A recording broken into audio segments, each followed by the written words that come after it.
Hello, and welcome to Books in the World. I'm your host, Kathleen Murphy. Books in the World is an interview show produced by the Cape Cod Writers Center and the Cape Media Center. Our goal is to show how writers, illustrators, publishers, editors, and others in the literary field play their role in the world of books and other communication media. The Writers Center was established 58 years ago and sponsors a 4-day writers conference every summer on Cape Cod. Books in the World has been broadcasting continuously for over 40 years. Today, we are delighted to welcome Jacquelyn Mitchard and talk about her newest book, The Good Son. I hope she'll forgive me for being rather starstruck. Jacquelyn is an award-winning #1 New York Times best-selling author of 12 novels for adults, 7 novels for teenagers, and 5 children's books. Many will remember her first book of fiction, The Deep End of the Ocean, which was the inaugural selection of Oprah's book club, and then became an award-winning movie starring Michelle Pfeiffer. Jacquelyn is also a professor of creative writing, whose short stories, articles, essays, and book reviews have been widely publicized. A native of Chicago, she now lives on Cape Cod with her family. The best fiction reveals universal truths, but it takes an accomplished writer to achieve this. Jacquelyn's considerable skill is evident in this book, The Good Son, where there's truth shown in the strength of a mother's love, in the pain and fragility of young love lost, and in the brutal condemnation of a shocked community. But along with these truths, this book has an underlying mystery and some serious danger to the main characters. It pulled me in and kept me wondering what would happen next. I couldn't put it down. Now I feel so lucky to be able to talk about this book with its author. So welcome, Jacquelyn, and thank you so much for being on Books in the World. I'm delighted to. I mean, my home girls. There you go. The website Goodreads assigns this book to several categories: thriller, family drama, mystery, suspense. Please tell me about the story and where you think it fits. I don't know where it fits because my great friend, Scott Turow, who wrote Presumed Innocent, said that he expected from the first lines for this to be a sort of meditation on a family in trouble and the issues that people face when they are incarcerated and they come out of that setting.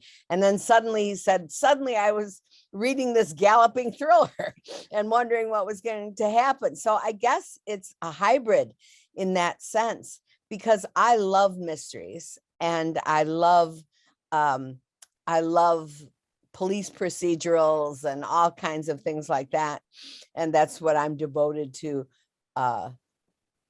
reading. But I read all kinds of things. I read all manner of fiction and nonfiction, but I never really tried to write one. And it was so much fun.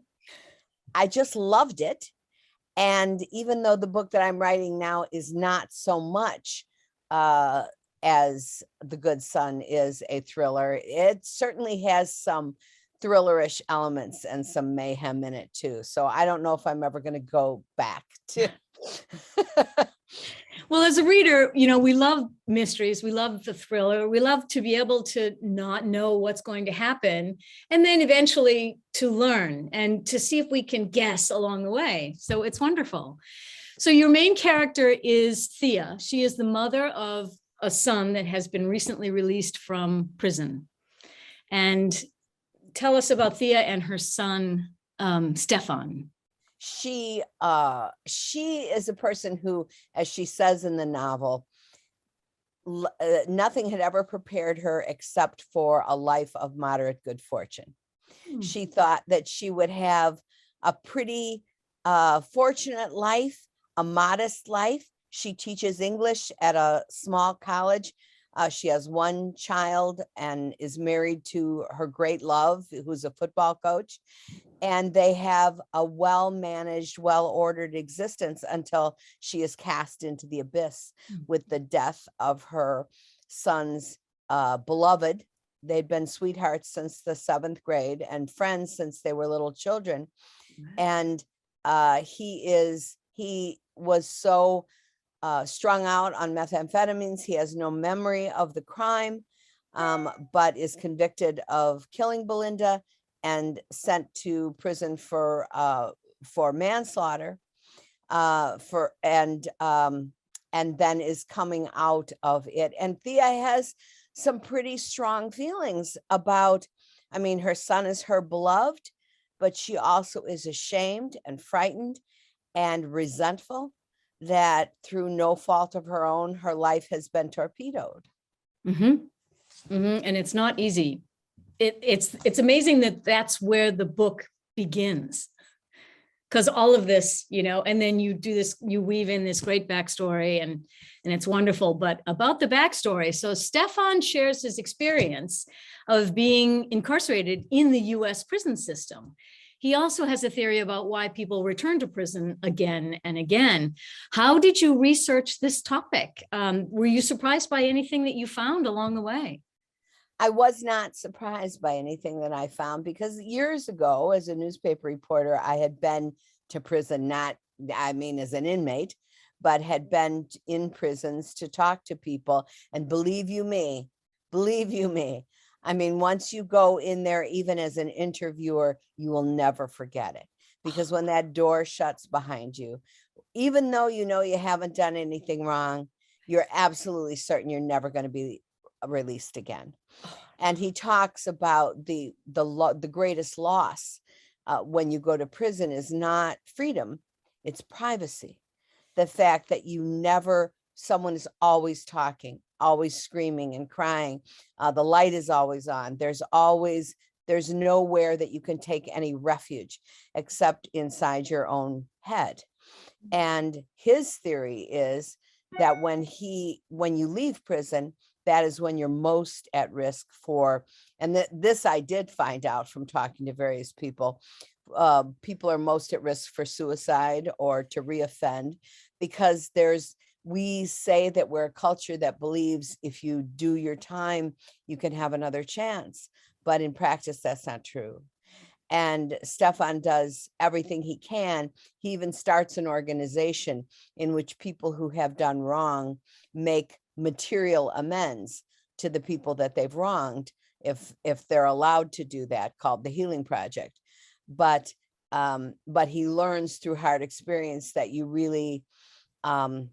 that it's really brutally difficult to be accepted again or ever trusted again. So it's a challenge for him, and it's also a challenge for Stefan's family. They face multiple derision and condemnation by the society into which they had formerly been, constructive, loving members of, right? His mother's love is absolutely fierce. Thea is an amazing character. I was saddened, but not totally surprised by just how invasive people from the small town were. It reminded me of Puritanism and that sense of public condemnation with protesters and things like that. And it was obviously worse for Stefan along the way, and Thea. So it made me wonder if we are ever, as a nation, going to become more forgiving or even a little more empathetic. Are you more optimistic for the US on that score, or? No, no, I am not. I think that we are a nation founded on those Puritan principles and the constant examination, not only of your own soul and your own sins, but your neighbor's sins as well. And there is a strong feeling. I learned this through personal experience in different ways in my life. Like I had this huge economic disaster in my life, in which all the money that I had ever learned was earned and saved for my children's future, and my own future was taken by a scoundrel. And I was shocked at the reaction of people to that, which was not empathy or compassion. It was, well, pride goeth before a fall. as if I had been prideful, or as if somehow I had invited this disaster. And it shocked me, because we tend to judge ourselves by how well we're doing relative our neighbors. So of course, Thea and her husband had been respected members of the community, and they had been proud of their son. And Belinda's mother was the daughter of a minister, Jill, and they had been great friends in their lives. And suddenly, to see them cast down, there was a certain amount of schadenfreude in that, from people in that small and tight-knit community, which is only honest. That is the way people react sometimes. Not everyone, of course, but even some members of Thea's own family reacted in that way. Right. And yet there was obviously a silver lining, because there were people in the family that did attempt to help Stefan along the way. But I tend to agree with you. I'm rather pessimistic about our ability to actually kind of get beyond it and recognize. I mean, some people obviously deserve to stay in prison and so on. You but bet. We've got to figure out a better way. And I just really appreciate that. This I hope that maybe this will get people talking about prison reform and how maybe there's another way. Maybe we can figure out some way of incorporating people that are ex-cons into a system. Right. Especially, it's more understandable because of an offense such as the one Stefan was convicted of having committed, which was a brutal crime against an innocent young woman. And her mother, the character Jill, I feel even great compassion for her, despite her bitterness and her hatred. All those things are deserved. And she started an organization called Stop Abuse Young, that involved young women in protesting and raising awareness about dating violence. And dating violence is a huge problem. Even it's at the stage right now that domestic abuse in a marriage was at 20 years ago, when basically people said, oh, just go home, you can treat your wife the way you want to. But now for young women in high school and college who are not married partners, but who are sometimes the target of physical and emotional abuse, there's not a great awareness of that. And I even though the character was a character who was struggling with an enormous amount of emotional issues that you get to learn more about as time goes by in the novel, and for good reason, the issue that she was drawing attention to is a worthy issue. Yeah. So it's very complex. It's very complex the way people's they always have said that the evil that men do lives after them, and the good dies along with their names. And it is true somehow that no matter what Stefan did, it would seem that he would always be known as the person who killed Belinda McCormick. Right. And never get beyond it. Yeah. No. True. You describe the aftermath of Stefan's drug use in such detail. It's a great example of, the absolute horrible risks that are involved with, drug experimentation. And, these people, Stefan and Belinda are so young. But again, the descriptions that you gave about the drug abuse were very vivid. And I wondered, did you get professional help or research, how did you come up with all of that? I had known through some folks, people who people who I interviewed who I never knew their real first names. Mothers and about their own sons, but I was put in touch with them by friends to talk to them about their own children's run-ins with methamphetamines, which is just absolutely unrelenting, absolutely destructive from the giddy up and cheap, and that's why people involve themselves with it. And it destroys every part of the person, from their memory to their teeth.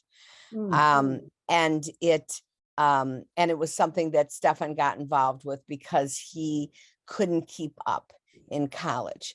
And that is often the way that kids get involved with various kinds of speed type drugs, is because they can't keep up with school and they feel enormous pressure to do that. And then, of course, school vanishes and their whole world becomes the drugs, which is what happened to him. And he had fallen into this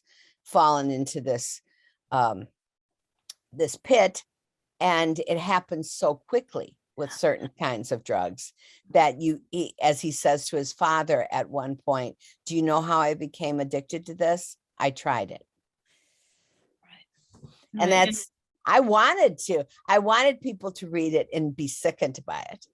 And it worked. It really worked. I mean, this book has a great combination of, that difficult, painful, realization, and also uplifting, because you see people that are making great efforts to overcome it. You have a couple of subplots in it that are definitely about this making amends and this trying to repair damage that had been done, or at least prevent it from happening to somebody else. So it's another element that I really loved about the book. Really good. There can be so much. I mean, the way in which, one of the things that I marveled at as I was writing this book was the way in which all those stories are true stories. The story of the senator's daughter who died frozen in the snowbank, the brilliant girl with a doctorate, that's all true. I mean, I knew that girl. I went to her funeral, and saw her little girls, sitting there in the church. And all of those stories are true. And the way in which addiction can absolutely dismember a life, a promising life, is stunning. And it's not just for downtrodden folk. Right. It's for up and comers, people who seem to have everything to live for and everything to stay straight for. Addiction issues claim so many futures and more lives. So, and it's great to highlight it, and it's great to have conversations about it and get it out there in the open. But switching to, if I may, your writing style, I have to say that, like all good writers, you write a great metaphor. So these little verbal illustrations that you drop into your writing, they're so vivid, and they take you to they appeal to all of your senses. Here's something that Thea says in the beginning of the book, quote, "I never minded driving in the snow, but the air smelled of water running over iron ore, a smell that always portended worse weather," end quote. I just love gems like these, and they are generously sprinkled through the book. So do you come up with these as you're going, or is it part of the polishing process, or what? I mean, vivid imagination. I come up with them as I'm growing, often by stealing them from other people and adapting them, because that one is the one that was stolen clear out from someone else, the smell about iron ore, water on iron ore. Yeah. But I also come up with my own and as I go along, because I think about what Eudora Welty said about one of the things that you do as a writer that's most important is to observe the natural world more closely, to look around you and observe the smallest thing, the smell of tea, the way a sunset looks, the way heat feels on your skin. And all of those kinds of things are what bring the reader into the narrative and allow the reader to inhabit what the character is feeling. So I really try to concentrate on those things. It doesn't come naturally to me. None of this comes naturally to me. As a matter of fact, I am not a natural. I struggle every line, every line, and sweat blood over everything, because I'm not one of those organic writers who sits down, and you've heard this, you've interviewed people and they say, oh, it was as if the universe was giving me dictation. And if I waited for my characters to lead me into a story, they would just sit on the couch and eat Doritos. They would do nothing. I have to prod them and pinch them and prod and pinch myself. And every sentence I write from the beginning of a book to the end of the book. I write sequentially, and I won't go forward until what I have completed is as I want it to be, as close to entirely finished as I want it. I don't write drafts. I end up writing a book 3 times or something when I incorporate all the changes that others give me, but I'm trying to write it perfectly from the beginning. And as I do that, it's like 1 word forward, 3 words back, 1 paragraph forward, 4 paragraphs back. Forgot something, have to go back and plug it in. So it is a painstaking, tortuous process. I am simultaneously relieved to hear you say that and horrified. Because I mean, you've written so much and you've been so successful at it. And I would have thought, and using your metaphors and the colorful language that you use, I would have thought that it must get a little bit easier. But here you are, you're saying you continue to struggle with it. Oh, it's an awful profession. It's an awful profession. It is a good profession for someone who is a masochist, who wants to go to sleep at night and have to wake up and speak into your phone because you finally remembered what that guy's hair looked like, and then try to go back to sleep again. It's a good profession for someone who never really is satisfied. And that is, I guess that is I always am striving. I hear the music and I want you to hear it too. Okay. No, but the transition between my hearing the music and being able to play it for you, that's where the shadow falls. Yeah. Yeah. And all we have is words. You're writing a book. You're just putting words out there. It's not like you have video and, sound effects or pictures or graphics or anything. It's just words. And that's what makes it so fun to read these things. And so I thank you very much for doing all of that. That's wonderful. But I'm also still heartbroken because it's so hard. It's so hard. Yeah. It's so hard that a friend of mine and I were talking about the other day about writing, and she's writing her 2nd novel and I'm writing, I have no idea. And she said to me, you know what? You're supposed to love something so much that if you weren't being paid for it, you would do it for free. Well, I wouldn't do this for free. I would really do something else for free, but not this. Well, you do it really well and you bring a lot of joy to people. So I'm just going to put that out there. Thank you. I have heard that other than being in a tropical paradise, you don't like the ocean and you don't like sand. So why are you on Cape Cod? That's a very good question. I love my brother, when he comes here from Chicago, will say, let's go to the beach. Okay. And we go to the beach and then he'll say, let's walk down I say, no, because I don't want that stuff on me. I can't stand sand. I don't like salt water. I just don't. But I loved everything that surrounds Cape Cod. I love looking at the ocean. I am a friend of mine who's a wonderful author said, you're not a nature girl. You're kind of a nature call girl. Because I love the idea of all of this. I love the glamour of the moody weather and the tossing ocean, but I don't like the thing itself. I mean, give me a nice pool where I can see the bottom and I'm happy. And as a matter of fact, that plays into something that we're going to talk about later, about transforming our fears into art, if you will. That's what I'm working on. Yeah, go ahead and tell it. Oh, okay. That's well, fine. The novel that I'm writing now is called Saltwater, and it is a set on Cape Cod. It's about an underwater photographer. It's about a woman who is she's based on a bunch of different characters or a bunch of different real life people, a very young sort of National Geographic photographer who makes these extraordinary kinds of huge photographic canvases.